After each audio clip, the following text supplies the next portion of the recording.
الحمد لله رب العالمين والصلاة والسلام على رسوله الكريم محمد وعلى آله وأصحابه أجمعين. عزیزان گرامی، السلام علیکم. آج ہم قرآن مجید کے 9ویں پارے قول الملأ کا خلاصہ بیان کریں گے. اس پارے میں اللہ تعالی نے شروع میں ایک بہت اہم بات ارشاد فرمائی کہ اس دنیا میں اگر یہ بستیوں کے لوگ ایمان لے آتے، تقوی اختیار کرتے، تو ہم آسمانوں سے بھی زمین سے بھی ان کے لیے برکتوں کے دروازے کھول دیتے، رزق فراواں انہیں عطا کر دیتے. معلوم یہ ہوا کہ ایمان اور تقوی ان دونوں کا نتیجہ صرف آخرت میں ہی نہیں نکلتا ہے بلکہ اس دنیا کے اندر بھی نکلتا ہے. وَلَوْ أَنَّ أَهْلَ الْقُرَىٰ آمَنُوا وَاتَّقَوْا لَفَتَحْنَا عَلَيْهِمْ بَرَكَاتٍ مِّنَ السَّمَاءِ وَالْأَرْضِ. اور بستی والوں کا ذکر کیا. بستیوں کے لوگ عام طور پر بیچارے غریب ہوتے ہیں. ہمارے یہاں ایک غلط تصور پایا جاتا ہے کہ اگر ہم اللہ والے بنے تو معاشی طور پہ پھانک ہو جائیں گے. دین اگر ہم اختیار کریں تو دنیا برباد ہو جائے گی. اور بدنصیبی یہ ہے کہ چونکہ یہ گزشتہ 300-400 سال کا دور ایسا گزرا ہے کہ امت مسلمہ بہت نکبت اور افلاس اور بدحالی سے گزری ہے. تو اسلام نعوذ باللہ ایک بدحالی کی علامت بن گیا. اور اس پہ ہمارے بعض دوستوں نے لوگوں کو تھپکیاں دینا بھی شروع کر دیں کہ ہاں بھئی، ہاں تم دین چونکہ اختیار کر رہے ہو اس لیے دنیا کی قربانی دینی پڑے گی. اگر دیندار بنتے ہو، اللہ والے بنتے ہو، تو دنیا میں ذلیل و رسوا ہونا پڑے گا. نعوذ باللہ. بھائی، اسلام ہمیں غلبہ دینے کے لیے آیا ہے، حکومت دینے کے لیے آیا ہے، معاشی ترقی دینے کے لیے آیا ہے. اس لیے فرمایا کہ اگر یہ ایمان اور تقوی اختیار کر لیتے تو ہم آسمان و زمین کی سے برکات کے دروازے ان پہ کھول دیتے. حاتم تائی کا بیٹا عدی حضور کی خدمت میں پیش ہوا. وہ ایک قبیلے کا سردار تھا. پوچھا کہ یا رسول اللہ، اگر ہم اسلام قبول کر لیں تو ہمیں کیا حاصل ہوگا؟ آپ نے فرمایا لَتَفْتَحَنَّ كُنُوزَ کسریٰ، تم کسریٰ کے خزانوں کو اپنے ہاتھوں سے کھولو گے. تو بیچارہ پریشان ہو گیا کہ یہ کسریٰ کون ہے؟ آپ میں کسریٰ بن ہرمز ملک ایران ومن غیرہ، میں ہرمز کے بیٹے کسریٰ کی بات کر رہا ہوں جو ایران کا بادشاہ ہے، سپر پاور ہے. اور کسریٰ کون ہے؟ اور اس کے بعد آپ نے حدیث سے کہا کہ عدی، اگر تم نے لمبی زندگی پائی، لئن طالت بک حیات لترین رجلا یخرج بملء کفہ من الذهب یرید ان یتصدق به ولن یقبلہ احد. عدی، اگر تم نے لمبی زندگی پائی تو اپنی آنکھوں سے دیکھو گے کہ لوگ یوں ہاتھوں میں مٹھیوں میں سونا لیے پھریں گے، صدقہ خیرات کرنا چاہیں گے، کوئی قبول کرنے والا نہیں ہوگا. سب دینے والے ہوں گے، سب صاحب نصاب ہوں گے. اور عدی بن حاتم کہتے ہیں میں نے لمبی زندگی بھی پا لی اور میں نے یہ زمانہ بھی اپنی آنکھوں میں عمر عبدالعزیز کے عہد میں دیکھ لیا کہ کوئی بھی زکوٰۃ کا مستحق پوری امت مسلمہ کے اندر نہیں تھا. کوئی بھی صدقہ و خیرات قبول کرنے والا نہیں تھا، سب دینے والے تھے. یہ اسلام کا نتیجہ ہوتا ہے. اسلام پہ عمل کرنے کا، ایمان اور تقوی کا نتیجہ مفلسی اور بدحالی نہیں، خوشحالی ہے. اور امت مسلمہ اس وقت اگر بدحال ہے تو اسلام کی وجہ سے نہیں ہے بلکہ اسلام کو چھوڑنے کی وجہ سے ہے. آگے چل کے ایک دلچسپ منظر ہے. حضرت موسیٰ علیہ الصلوۃ والسلام کے مقابلے میں جادوگر آتے ہیں. فرعون ان کو حضرت موسیٰ پہ جادو کا الزام لگاتا ہے اور مقابلے میں جادوگر لا کے کھڑا کر دیتا ہے. تو جادوگر حضرت فرعون سے کہتے ہیں کہ اگر ہمیں کامیابی ہو گئی تو کیا ملے گا؟ بہت انعام ملیں گے، تم ہمارے مقرب بن جاؤ گے. تو مقابلے میں آتے ہیں اور مقابلے میں آ کے ایک دلچسپ بات یہ ہے کہ وہ حضرت موسیٰ علیہ الصلوۃ والسلام کے ساتھ ادب اور احترام سے پیش آتے، بدلحاظی اور بدتمیزی نہیں کرتے اور کہتے ہیں جناب آپ اپنا عمل کریں گے یا ہم کریں، اور آپشن حضرت موسیٰ کو دیتے. امام قرطبی رحمت اللہ علیہ لکھتے ہیں کہ جادوگروں کی یہ ادا اللہ کو پسند آ گئی کہ میرے محبوب رسول کے ساتھ یہ اتنی ادب سے پیش آ رہے ہیں، تو ان کے ایمان اور ولایت اور شہادت کا فیصلہ ہو گیا. اور آتے ہی میدان میں انہوں نے اعلان کر دیا کہ موسیٰ جادوگر نہیں، جادو کے کھیل میں ہم سے نہیں جیت سکتے تھے، لیکن جو انہوں نے دکھایا ہے اس کا جادو سے تعلق ہی نہیں ہے، یہ سوائے اللہ کے رسول کے اور کچھ نہیں ہو سکتے، ہم ان پہ ایمان لاتے ہیں. فرعون نے دھمکایا، ڈرایا، سزائیں دیں، آخر قتل کر دیا. اور دیکھیے چند ہی لمحوں میں وہی جادوگر جو کفر کے انتہائی درجے پہ پہنچے ہوئے تھے وہ ولایت کے انتہائی درجے پہ پہنچ گئے. اتنی تیزی سے سارے مراحل اور منازل طے ہو گئے کہ فرعون منہ دیکھتا رہ گیا اور وہ شہادت پا کے اللہ کے قرب میں حاضر ہو گئے. یہاں سے ایک پتہ چلا کہ یہ جو انبیاء کی اور اولیاء کی عظمت اور ان کا ادب اور ان کا لحاظ ہے یہ اللہ کو بہت بھاتا ہے. اور اگر اللہ کے محبوب بندوں کی شان میں زبان درازی کی جائے تو توفیق سلب ہو جاتی ہے اور ایمان کے راستے بند ہو جاتے ہیں.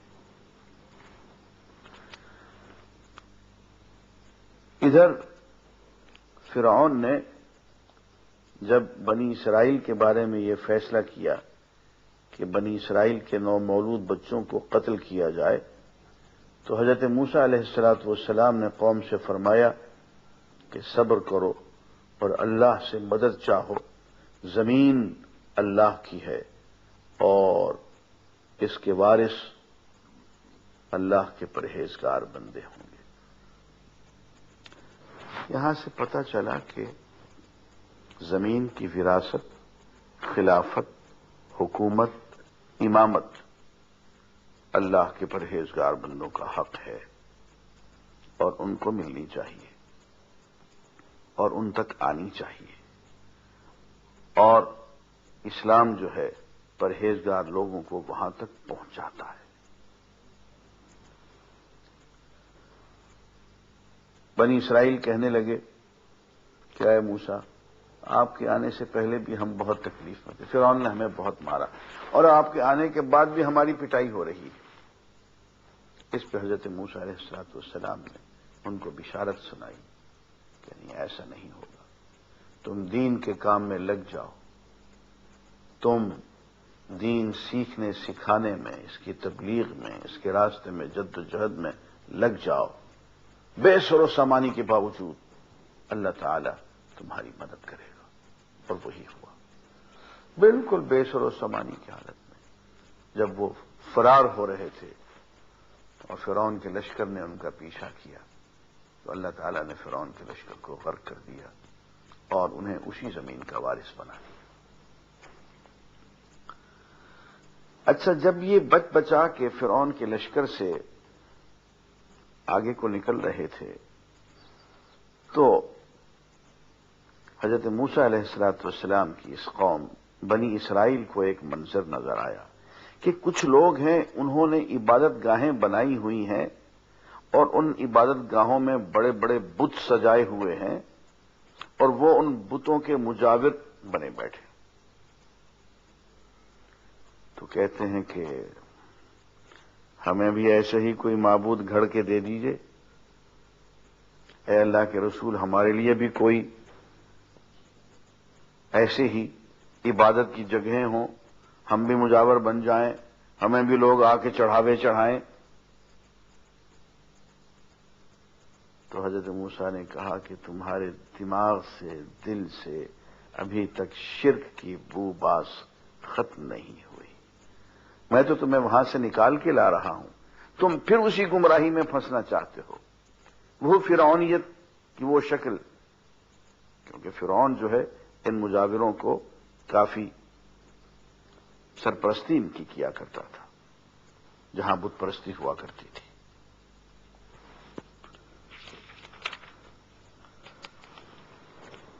وہ مزاج کے اندر چونکہ ایک شرک موجود تھا اور ابھی اپنے رسول کی صحبت پوری طرح سے نہیں پائے تھے، نہیں اٹھا سکے تھے، تو نتیجہ یہ ہوا کہ حضرت موسیٰ علیہ السلام جب اپنے معراج پہ پہنچے، کوہ طور میں گئے، 40 دن وہاں لگائے، تو موقع پا کے پیچھے سامری ایک بڑا پتے باز قسم کا وہ ڈرامے باز تھا، اس نے اپنی روحانیت کا سوانگ رچایا اور اس نے گائے کے ایک بچڑے کی طلائی مورتی بنا لی اور کہا یہ تمہارا معبود ہے، اللہ کی ذات اس میں حلول کرائی ہے، اور کچھ اس نے ایسے چمتکار دکھائے کہ اس میں سے کوئی آواز آتی ہوگی یا کوئی ہوا گزرتی ہوگی تو اس کے خرخرا، کوئی ایسی اس نے الٹی سیدھی کارروائی کر کے دکھائی کہ لوگ پریشان ہو گئے، حیران ہو گئے کہ بھئی لگتا تو ہے کہ اللہ کی ذات اس گائے کے بچڑے کے اندر آ گئی ہے۔ حضرت موسیٰ علیہ السلام اپنے پیچھے اپنے بھائی حضرت ہارون علیہ السلام کو، جو وہ بھی نبی تھے، چھوڑ گئے تھے۔ حضرت ہارون علیہ السلام نے بہت روکا، بہت سمجھایا کہ بھائی اللہ کی ذات کہیں حلول نہیں کیا کرتی، وہ کسی گائے کے بچڑے میں یا کسی بت میں وہ نہیں آیا کرتی، نہیں مانے اور گائے کے بچڑے کی عبادت میں لگ گئے۔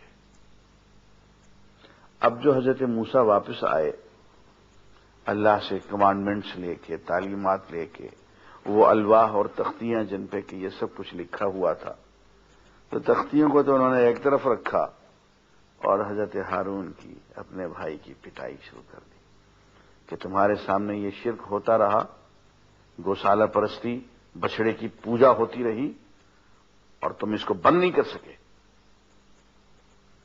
اب عزیزان گرامی، میں آپ کو دعوت فکر دے رہا ہوں کہ دیکھیے اللہ کے اس نبی نے کیا جواب دیا، اور وہ جو جواب یہاں لکھا ہوا اس کو پڑھ کے کلیجہ ہل جاتا ہے۔ کہتے یا ابن ام لا تأخذ بلحیتی ولا براسی، میری ماں کے بیٹے، میرے بھائی، نہ تو مجھے داڑھی سے پکڑ اور نہ سر کے بالوں سے پکڑ۔ انی خشیت ان تقول فرقت بین بنی اسرائیل ولم ترقب قولی، میں انہیں بند کر سکتا تھا، میں جبرن انہیں روک سکتا تھا، میں ان کے خلاف کارروائی بھی کر سکتا تھا، میں ان کو دین سے خارج بھی کر سکتا تھا، میں ان کو ایک علیحدہ فرقہ بھی قرار دے سکتا تھا، خارج از دین، کفار، کفر کا فتویٰ بھی دے سکتا تھا، میں ان کے خلاف فوج کشی بھی کر سکتا تھا۔ انی خشیت، میں تو صرف اس بات سے ڈرا، ان تقول، کہ تم ہی کل آ کے مجھے کہتے فرقت بین بنی اسرائیل، کہ تو نے بنی اسرائیل کو فرقے فرقے بنا دیا، ٹکڑے ٹکڑے کر دیا، ولم ترقب قولی، اور میرے حکم کا انتظار نہیں کیا۔ عزیزان گرامی، اگر اللہ کا ایک نبی اپنے سامنے بچڑے کی پوجا ہوتے ہوئے دیکھتا ہے، اس کو گوارا کر لیتا ہے، تفریقہ کو گوارا نہیں کرتا، فرقہ بندی کو اور ملت کے ٹکڑے ٹکڑے ہونے کے عمل کو گوارا نہیں کرتا ہے۔ آگے چل کے ہم ایک بہت ہی محتم شان آیت کی طرف آ رہے ہیں جس میں حضور اکرم صلی اللہ علیہ وآلہ وسلم کی ذات گرامی کے بارے میں یہ ارشاد ہے کہ دیکھو میرے یہ امی رسول تمہارے پاس آن پہنچے ہیں اور تم ان کی پیروی کرو۔ ان کا ذکر توریت میں بھی ہے اور انجیل میں بھی ہے۔ عزیزان گرامی، میں نے توریت اور انجیل کی 50 آیات اکٹھی کی ہیں، کبھی موقع ہوا تو انشاءاللہ پڑھ کے سناؤں۔ وہ 50 آیات ایمانداری کے ساتھ اگر پڑھی جائیں تو سوائے جناب ختم الرسل محمد الرسول اللہ صلی اللہ علیہ وسلم کی ذات گرامی کے علاوہ کسی اور شخصیت پہ وہ 50 آیات منطبق ہی نہیں ہوتی۔ 3-4 ابھی سنائے دیتا ہوں۔ فرمایا کہ وہ آئے گا، فاران کی چوٹی سے نمودار ہوگا، 10,000 مقدس انسانوں کا لشکر لے کے آئے گا، اللہ کے گھر کو بتوں سے پاک کرے گا، اس کے داہنی ہاتھ میں آتشی شریعت ہوگی اور وہ دنیا کو ظلم سے پاک کر دے گا، اجتماعی عدل کا نظام قائم کرے گا۔ ہاں، فرمایا ایک اور جگہ، جب وہ آئے گا تو صحراؤں سے، سمندر کے جزیروں سے، پہاڑوں کی چوٹیوں سے، میناروں کی چوٹیوں سے اللہ کی تکبیر کے نغمے بلند ہوں گے۔ عزیزان گرامی، حضرت موسیٰ علیہ السلام سے لے کے اب تک کسی ایک شخص کا نام بتا دیں مجھے جس نے آ کے تو پوری دنیا میں اجتماعی عدل قائم کر دیا ہو، جو 10,000 کا لشکر لے کے آیا ہو اور اللہ کے گھر تک آیا ہو، اور وہ بھی فاران کی چوٹیوں پہ اس نے اللہ کے گھر کو بتوں سے پاک کر دیا ہو۔ اگر یہ فتح مکے کا واقعہ نہیں ہے تو اور کیا ہے؟ اور یہ تکبیر کے نغمے کس نے بلند کیے ہیں؟ مجھے اس شخص کا نام بتاؤ۔ اگر جناب محمد الرسول اللہ صلی اللہ علیہ وسلم کی آمد کے بعد جو اذانیں بلند ہوتی ہیں جگہ جگہ سے، اگر یہ تکبیر کے نغمے نہیں ہیں تو پھر تکبیر کے نغمے کیا ہوتے ہیں؟ توریت میں ان کا ذکر ہے، اور انجیل میں تو سبحان اللہ اس قدر ذکر ہے کہ پڑھتے پڑھتے روح وجد میں آ جاتی ہے۔ بات یہ ہے کہ انسان کی بد نصیبی یہ ہے کہ وہ اللہ کی مقدس کتاب کو صرف ایک تقدس کا ٹکڑا سمجھ کے اس کو لپٹا کے اس کو رکھ دیتا ہے، پڑھتا نہیں ہے۔ مسلمان ہیں وہ اپنے قرآن کے ساتھ یہی کچھ کر رہے ہیں۔ 1000 میں سے ایک آدمی نہیں ملتا ہے جس نے قرآن کو سمجھ کے پڑھا ہو، اور یہی حال ادھر بھی ہے، اہل کتاب کا بھی یہی حال ہے۔ انہوں نے بھی توریت کو، انجیل کو، زبور کو آنکھیں کھول کے نہیں پڑھا۔ اگر وہ آنکھیں کھول کے پڑھتے تو حضور اکرم صلی اللہ علیہ وسلم کے قدموں میں آ جاتے۔ اور آگے چل کے ہم آیت نمبر 160 میں دیکھتے ہیں، فرماتے ہیں کہ ایھا الناس انی رسول اللہ الیکم جمیعا، اے لوگو میں تم سب کی طرف رسول بنا کے بھیجا گیا ہوں۔ دیکھیے، حضور اکرم صلی اللہ علیہ وسلم کی تشریف آوری سے پہلے جتنے بھی انبیاء تھے، رسول تھے، وہ اپنے اپنے علاقے کے تھے، لیکن یہ جناب حضور اکرم صلی اللہ علیہ وسلم کی رسالت ہے جس کے بارے میں اعلان فرمایا کہ یہ پوری انسانیت کے لیے اور ہمیشہ کے لیے، گورے کے لیے، کالے کے لیے، زمان و مکان کی قید سے آزاد، یہ رسالت اور یہ دین آفاقی ہے، یونیورسل ہے۔ اور یہ فرمایا کہ وہ لوگ جو اس کو قبول نہیں کر رہے، وہ اس لیے قبول نہیں کر رہے کہ لہم قلوب لا یفقہون بہا، دل ہے سمجھ سے کام نہیں لیتے، اعین ولہم اعین لا یبصرون بہا، آنکھیں ہیں کھول کے دیکھتے نہیں، ولہم آذان لا یسمعون، کانے ہیں سنتے نہیں ہیں، عبرت کی سنائی سنتے نہیں ہیں، اولئک کالانعام، جانوروں کی طرح، بل ہم اضل، جانوروں سے بھی زیادہ گمراہ. زندگی کو کبھی سنجیدگی سے انہوں نے لیا ہی نہیں. اور عزیزان گرامی،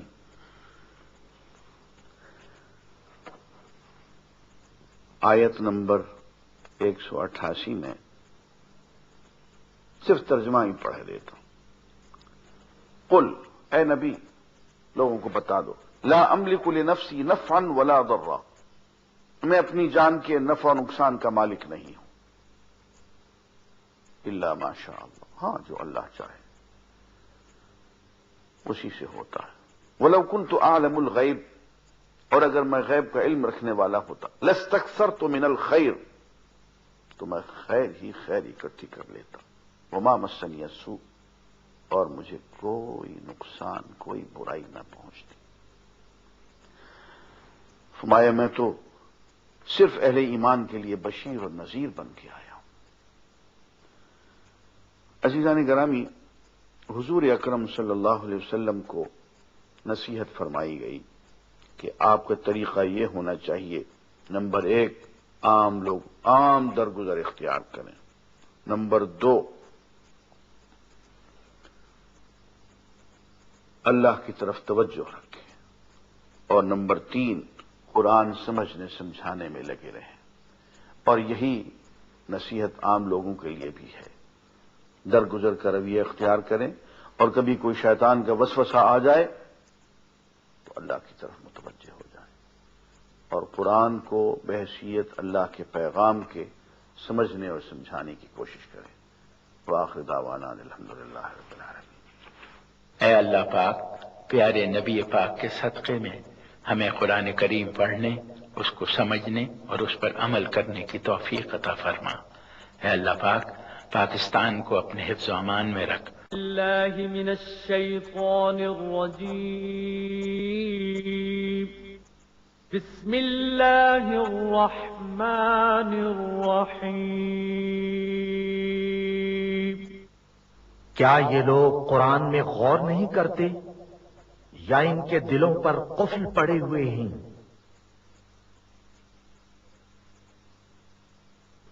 الحمدللہ رب العالمین، والصلاة والسلام علی رسولہ الکریم محمد وعلی آلہ واصحابہ اجمعین. عزیزان گرامی، السلام علیکم. آج ہم قرآن مجید کے 10ویں پارے وَاعْلَمُوا کا خلاصہ بیان کریں گے، مگر اس سے پہلے 9ویں پارے سے کچھ باتیں عرض کروں گا. پہلی بات یہ ہے کہ اللہ تعالیٰ نے یہ فرمایا کہ ایمان کا مصدر اور منبع قرآن مجید ہے. جتنا جتنا قرآن مجید پڑھتے چلے جاؤ گے، سمجھتے چلے جاؤ گے، ایمان اتنا اتنا تھوڑا تھوڑا کر کے تمہارے دلوں میں اترتا چلا جائے گا. اگر قرآن پڑھو گے تو پھر سب سنی سنائی باتیں ہوں گی، اس لیے کہ ایمان کا تعلق جو ہے وہ علم سے ہے، واقفیت سے. پہلے ہم کسی چیز کو جانتے ہیں پھر مانتے ہیں. فرمایا وَاعْلَمْ، فَاعْلَمْ، اس بات کا علم حاصل کر، انہ لا الہ الا اللہ، کہ اللہ کے سوا کوئی عبادت کے لائق نہیں. تو لا الہ الا اللہ کے جب تک علم حاصل نہیں کریں گے ایمان نہیں آئے گا. ایسے فرمایا کہ الذین اذا تلیت علیہم آیاتہ زادتہم ایمانا، مومنین کی شان یہ ہوتی ہے کہ جب اللہ کی آیات ان کے سامنے تلاوت کی جاتی ہیں تو وہ ان کے ایمان میں اضافہ کرتی چلی جاتی ہیں.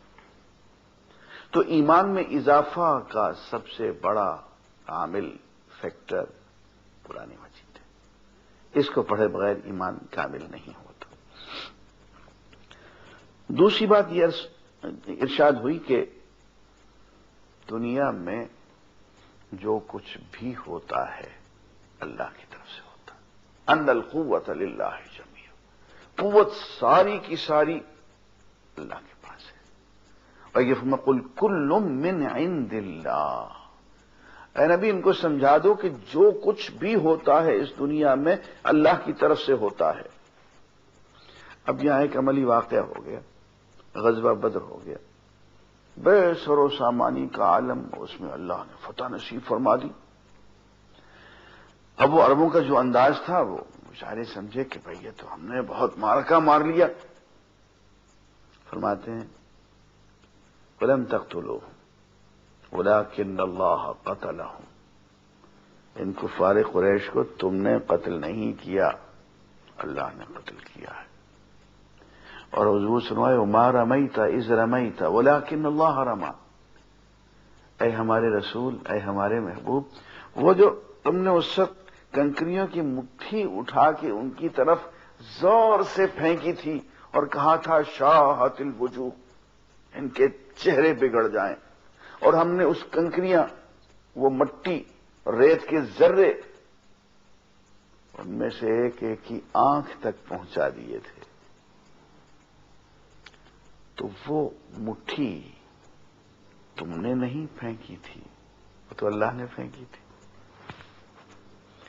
اب دیکھنے میں تو وہ مٹھی حضور اکرم صلی اللہ علیہ وسلم نے کفار کی طرف پھینکی، فرماتے ہیں ہاں پھینکی تو تھی تم نے، لیکن تم نے نہیں پھینکی تھی، ہم نے پھینکی۔ صحابہ سے کہا کہ ہاں تلوار تو تم نے چلائی تھی، نیزے بھی تم نے پھینکے تھے، تیر بھی تم نے پھینکے تھے، نیزوں سے بھی تم نے حملہ کیا تھا، تمہارے ہاتھوں سے لوگوں کی گردنیں بھی کٹی، لیکن یاد رکھنا لم تقتلوہم، ان کو تم نے قتل نہیں کیا تھا، وَلَكِنَّ اللَّهَ قَتَلَهُمْ، ان کو اللہ نے قتل کیا تھا۔ بھاگ دوڑ کرتے ہوئے، لڑتے ہوئے، قتل کرتے ہوئے نظر تو تم آ رہے تھے، لیکن دراصل دست قدرت درمیان میں کام کر رہا تھا۔ کہنے کا منشا یہ ہے کہ اس دنیا میں اسباب و عوامل نظر آتے ہیں کہ وہ کام کر رہے ہیں، لیکن ہیں کواکب کچھ نظر آتے ہیں، کچھ دیتے ہیں دھوکہ یہ بازیگر کھلا، ایسا دکھائی دیتا ہے، ہوتا نہیں ہے۔ ہستی کے مت فریب میں آ جائیے اصل، عالم تمام حلقہ تام خیال ہے، ہاں مت کھائیو فریب ہستی، ہر چنگ کہیں کہ ہے نہیں ہے، یہ دیکھنے میں نظر آتا ہے اور در حقیقت اللہ ہی اللہ ہے، سب کچھ وہی کر رہا ہے۔ مٹھی تم نے پھینکی تھی، کنکریاں تم نے پھینکی تھی، لیکن ان کو پہنچانے والا اور ان سے کام لینے والا، ان میں اثر ڈالنے والا اللہ تھا۔ تلواریں تم چلا رہے تھے، تیر تم برسا رہے تھے، ان کو ٹھیک ٹھکانے پہ پہنچانے والا، ان سے نتائج برآمد کرنے والا وہ اللہ ہے۔ اس لیے جو عقیدہ ہمیں سجھایا سکھایا جا رہا ہے وہ یہ ہے کہ فاعل حقیقی، متصرف حقیقی صرف اللہ کی ذات ہے۔ اور عزیزان گرامی، لا الہ الا اللہ کے جو مفہوم ہیں ان میں سے ایک مفہوم یہ بھی ہے کہ لا متصرف فی العالم الا اللہ، کہ کائنات میں اللہ کے سوا کوئی صاحب تصرف، صاحب قوت، صاحب اختیار ہے ہی نہیں۔ اگر کسی کے پاس کوئی تھوڑی سی قوت ہے، تصرف ہے، اختیار ہے، تو اس لیے ہے کہ اللہ نے اس کو امانت کے طور پہ دے رکھی ہے۔ اصل قوت جو ہے، اختیار اللہ کے پاس ہے، وہی فاعل حقیقی ہے۔ اس کے بعد ارشاد ہوا کہ یا ایھا الذین آمنوا استجیبوا للہ وللرسول اذا دعاکم لما یحییکم، اے اہل ایمان، جب اللہ اور اللہ کے رسول تمہیں پکاریں تو ان کی پکار پہ لبیک کہو، کیونکہ ان کی پکار تمہیں زندگی عطا کرنے والی ہے، حیات بخش ہے۔ لوگ زمین پہ چلتی پھرتی لاشیں سمجھتے ہیں کہ زندہ ہیں، زندہ نہیں ہوتے۔ علامہ بھی کہتے ہیں کہ گرچہ مکتب کا جوان زندہ نظر آتا ہے، مردہ ہے، مانگ کے لایا ہے فرنگی سے نفس،